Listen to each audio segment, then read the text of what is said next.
नहमदुहु व नुसल्ली व नुसल्लिमु अला रसूलिहिल करीम अम्मा बाद। मुअज़्ज़ज़ सामीईन, अल्लाह रब्बुल इज़्ज़त की नेमतों में से सबसे बड़ी नेमत वो ईमान वाली नेमत है। जिसके पास ईमान है दर हकीकत उसके पास सब कुछ है, और जिसके पास ईमान नहीं है हकीकत में उसके पास कुछ भी नहीं है। अल्लाह का फजल है, करम है कि अल्लाह रब्बुल इज़्ज़त ने हमें ईमान वाली नेमत अता फरमाई है। नेमत ईमान मिलने के बाद ईमान के कुछ तकाज़े हैं, कुछ हुकूक हैं। उनमें से एक तकाज़ा तो ये है कि अहकामात, ईमानी अहकामात पर अमल किया जाए, और दूसरा हक और ईमान का दूसरा तकाज़ा ये है कि इन अहकामात की दावत दूसरों को दी जाए, मुसलमानों को अहकामात की दावत दी जाए। और तीसरा हक ये है कि इस ईमान की दावत काफिरों को दी जाए। अहकामात की दावत यानी दावत व तबलीग, ये तो मुसलमान के लिए है, जैसे नमाज ये हुक्म है, ज़कात हुक्म है, हज हुक्म है, खुद भी ये अदा करना है और दूसरों को इसकी दावत भी देनी है, दूसरे मुसलमानों को इसकी तरफ लाना भी है। ये दावत ईमान ये खास गैर मुस्लिम के लिए है, और ये भी मुसलमान ही की जिम्मेदारी है, मोमिन की जिम्मेदारी है कि काफिर को ईमान की दावत दे।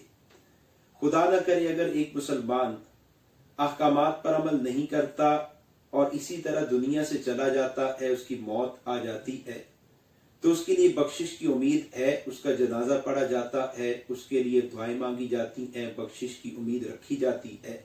लेकिन अगर कोई काफिर ईमान के अलावा दुनिया से चला जाए और फिर सारे मुसलमान उसके लिए मांगे, उसकी बख्शिश के लिए दुआएं मांगे, तो उनकी दुआएं कतन कबूल नहीं होंगी।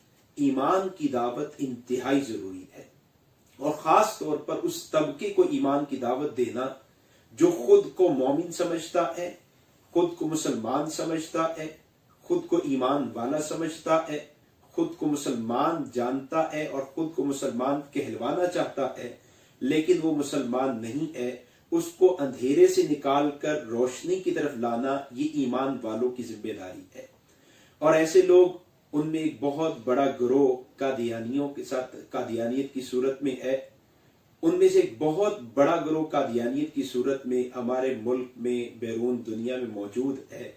इन कादियानियों को दावत ईमान देना, इन कादियानियों को इस्लाम सिखाना, समझाना, और इन कादियानियों को कादियानियत की हकीकत और कादियानियत का मकरू चेहरा दिखाना, ये मेरी आपकी जिम्मेदारी है। बहुत से लोग अल्हम्दुलिल्लाह दावत ईमान की मेहनत में मसरूफ हैं, और इस सिलसिले में बहुत सा लिटरेचर भी मौजूद है। उन लिटरेचरों में से और उन किताबों में से एक बड़ी अहम किताब है आपकी अमानत, जो दाई इस्लाम और खादमे इंसानियत हकीम महमूद हसन तौहीदी साहब की तरतीब करदा है। और इंतहाई दर्द दिल के साथ और इंतहाई हमदर्दी के साथ इस किताब के अंदर कादियानियों को इस्लाम की दावत दी गई है, इस्लाम की तरफ बुलाया गया है। और कादियानियत का जो असल चेहरा जो उनकी किताबों से जाहिर होता है, कादियानियों की किताबों से जो उनके अकायद हैं और जो कुफरिया अकायद हैं, और इसी तरह बानिए मजहब मिर्जा गुलाम अहमद कादियानी का जो असल किरदार है, असल शख्सियत है, उसका इस किताब के अंदर तज़किरा है, और इंतहाई दावती अंदाज के साथ तज़किरा है। ये किताब खुद पढ़ना और इस किताब की दूसरों को दावत देना और इस किताब को कादियानियत तक पहुंचाना, ये मेरी आपकी जिम्मेदारी है, और ये बहुत मुफीद है। इस जिम्मेदारी को अदा करना बहुत बड़ी सादत है। आप इस किताब को हासिल कीजिए, इस किताब का मुताला कीजिए, और दावत इस्लाम के मिजाज को समझिए, दावत इस्लाम के उसलूब को समझिए। इस किताब से आपको कादियानियत का मिजाज भी समझ में आएगा कि इनको दावत कैसे देनी है। इस किताब से आपको ये बात भी समझ में आएगी कि वो कौन सी उलझने हैं जिनकी वजह से कादियानी आज कादियानी है और इस्लाम की तरफ नहीं आता।